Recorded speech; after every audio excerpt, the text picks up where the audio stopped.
Hello everyone, welcome back to a new day of my daily blog series. সকালবেলা চা খেয়ে জল খেয়ে এবার চা খাবো।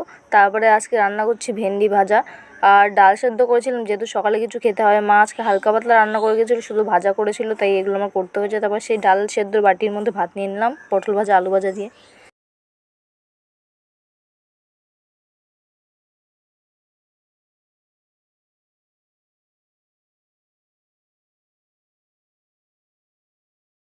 তো সয়াবিনটা জলে ভিজিয়ে এসেছিলাম, এবার পুরোপুরি রান্নাটা কমপ্লিট করবো। এখানে সয়াবিন আমি একটু হালকা ভেজে নিয়েছি আর এখানে সয়াবিন কষানো হয়ে গেছে। এত খিদে পেয়ে গেছে দেখে, তারপর একটু নেল আর্ট করে নিলাম। আর সয়াবিন হোক বা চিকেন, দুটোই কষানো আমার খুব ভালো লাগে। তারপর ঝোল হয়ে যাওয়ার পর ভাতটা খেয়ে নিলাম। তারপরে খেয়েছিলাম আমাদের পাশেই গাছের একটা আম, মানে দারুণ ছিল আমটা খেতে। আর এই ধরনের আমকে কী আম বলে তোমরা জানলাম, আমাকে কমেন্টে জানিও। আর সন্ধ্যেবেলা খেয়ে নিলাম চা আর বিস্কুট, যেটা সন্ধ্যেবেলা রোজই আমার লাগে। রাতে মা বানিয়েছিল রুটি, যেটা আমি আমার সয়াবিন রান্না দিয়ে খেয়ে নিলাম। ভিডিওটা ভালো লাগলে লাইক করে দিও।